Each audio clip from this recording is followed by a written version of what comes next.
पहला प्रश्न है लता जी का छत्तीसगढ़ से। चौथा अध्याय उत्तर गीता का 20वें श्लोक को उद्धृत कर रही हैं। जो साधक सदा संयम परायण, योग युक्त, मन को वश में करने वाला और जितेंद्रिय है, वही आत्मा से प्रेरित होकर बुद्धि के द्वारा उसका साक्षात्कार कर सकता है। तो सवाल पूछा है कि आचार्य जी, क्या बुद्धि के द्वारा आत्मा का साक्षात्कार हो सकता है, या यहाँ कुछ और समझाया जा रहा है? कृपया मार्गदर्शन कीजिए।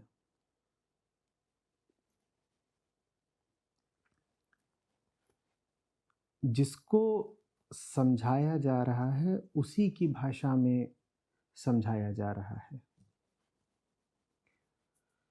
इसको समझाया जा रहा है वो तो अभी बस साक्षात जगत में ही विश्वास रखता है।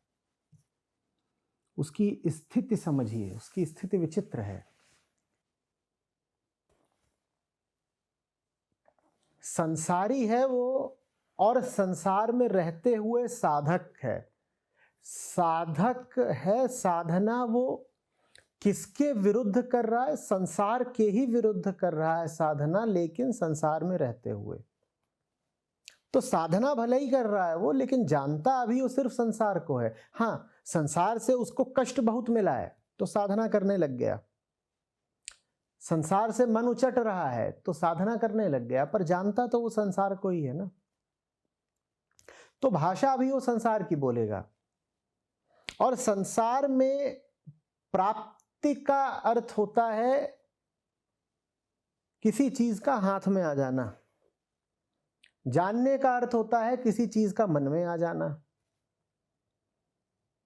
देखा तब जब कोई वस्तु साक्षात हो गई। साक्षात माने प्रकट, प्रत्यक्ष, प्रत्यक्ष, सामने।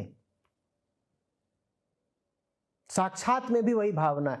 स अक्ष, अक्ष माने आंखें, आंखों के सामने, साक्षात, प्रत्यक्ष।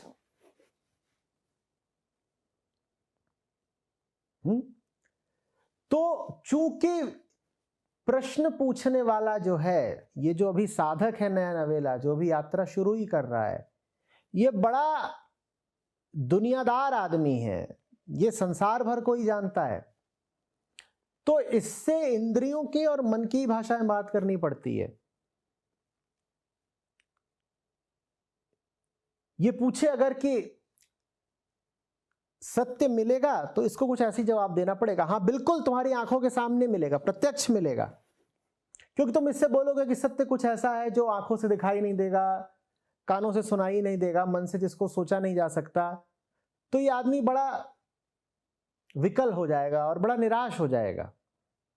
ये कहेगा कि इसका मतलब सत्य कुछ होता ही नहीं। क्योंकि आज तक जो भी चीजें हमें अस्तित्वमान मिली हैं वो तो भाई आंखों से दिखी भी हैं, हाथ से पकड़ में भी आई हैं। कम से कम वो मन की कल्पना में तो आती ही हैं। कम से कम मन उनका ध्यान कर सकता है, उनका ख्याल कर सकता है, उन्हें कोई नाम दे सकता है, उनके बारे में सोच सकता है। और अब ये साहब आए हैं हमसे कह रहे हैं कि सत्य तो ऐसा है कि मन की, आंखों की, कानों की किसी की पकड़ में आता नहीं है। तो इसका मतलब यह है कि सत्य होता ही नहीं है। और जहां तुमने इस नए नवेले साधक को बता दिया कि सत्य का कुछ साक्षात नहीं होता, जहां तुमने बता दिया कि सत्य कभी प्रत्यक्ष नहीं होता, तो फिर यह साधना से ही विमुख हो जाएगा। यह साधना ही छोड़ देगा। वो कहेगा जो आंख के सामने नहीं माने है नहीं, जो दिखाई नहीं देता, सुनाई नहीं देता, जिसकी कल्पना ही नहीं की जा सकती, जिसका कोई खाका ही नहीं खींचा जा सकता, जिसके बारे में कोई वृतांत वर्णन ही नहीं दिया जा सकता, वो है ही नहीं। वो साधना ही छोड़ देगा। तो फिर समझाने वालों ने इसीलिए साधक की भाषा में ही बात करी तो उससे कह दिया कि तुम्हें आत्मा का साक्षात्कार होगा। आत्मा का वास्तव में कोई साक्षात्कार नहीं होता, साक्षात्कार अनात्मा का होता है। साक्षात्कार हर उस चीज का होता है जो आत्मा थी नहीं पर आत्मा जैसी प्रकट होती थी और हम उसे बिल्कुल अपने पलक पावड़ों पर सजाए बैठे थे, नैनों में बसाए बैठे थे। अक्ष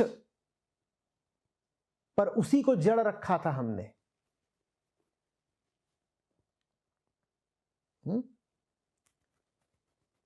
क्या अर्थ है मेरा इस बात से कि हम तो आंखों में उन्हीं सबको बसाए रखते हैं जो आत्मा है नहीं, अनात्मा है पर आत्मा से प्रतीत होते हैं। आत्मा का आशीर्वाद होता है आनंद, आत्मा का आशीर्वाद होता है नित्यता, आत्मा का आशीर्वाद होता है निर्द्वंद्वता।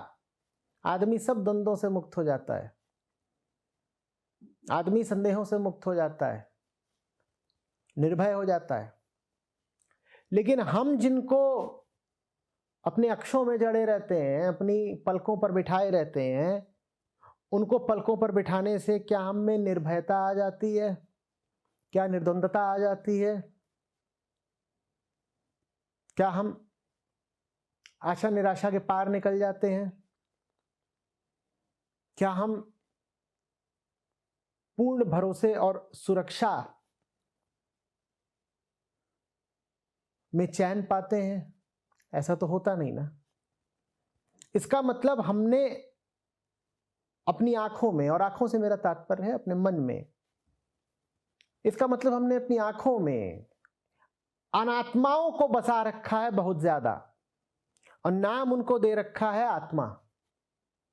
आत्मा का साक्षात्कार होने का वास्तविक अर्थ है कि अब तुम अनात्मा को अनात्मा जान लोगे। पहले तुम अनात्मा को आत्मा समझे बैठे थे, आत्मा माने सच।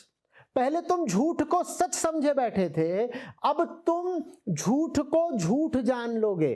तो आंखों से दिखेगा अभी भी झूठ, पहले भी झूठ दिखता था, और पहले झूठ दिखता था, लगता था सच। अब झूठ दिखेगा और तुम जानोगे कि झूठ है।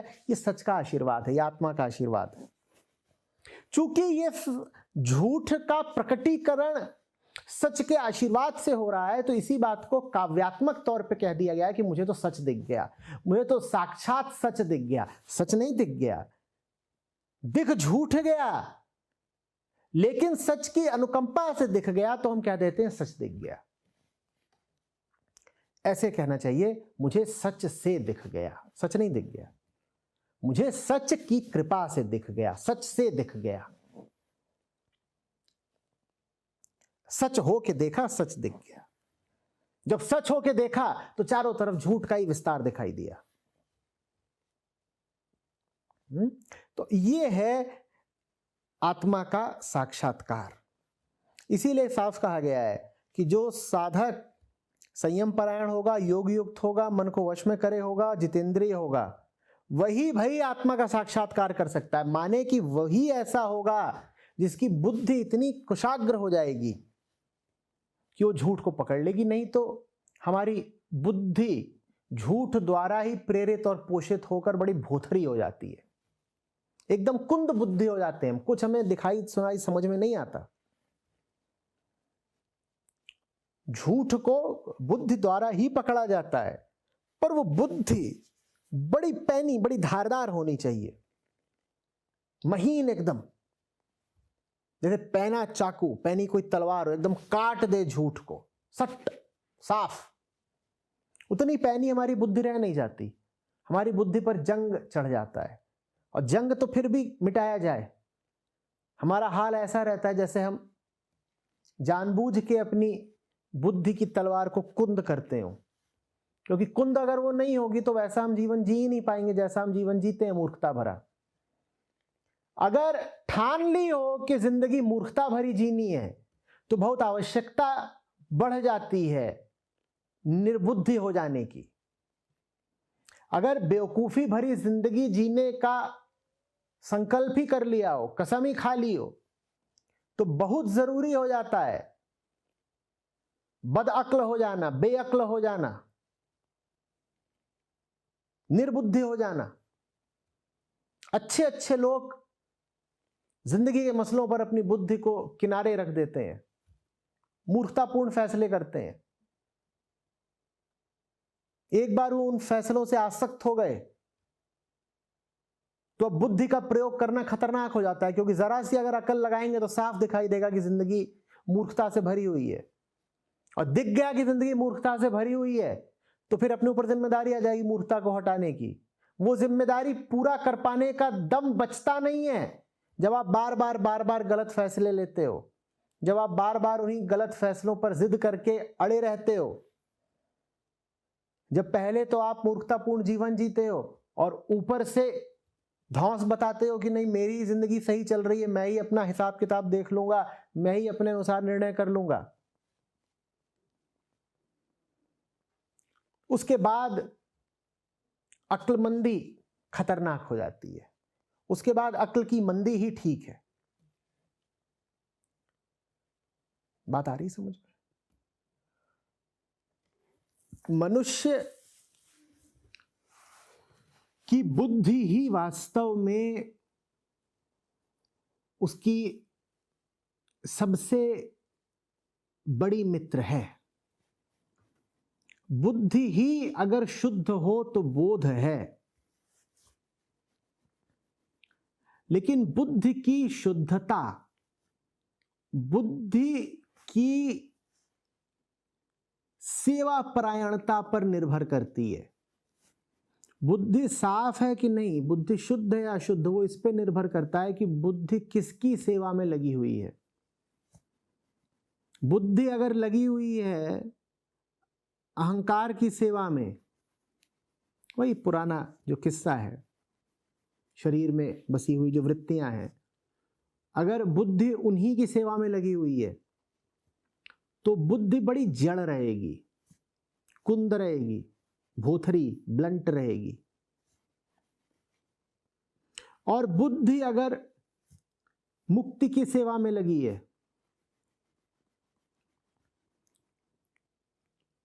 बुद्धि अगर विस्तार की उड़ान की सेवा में लगी है, तो बुद्धि में एक अनूठा पहनापन आता है।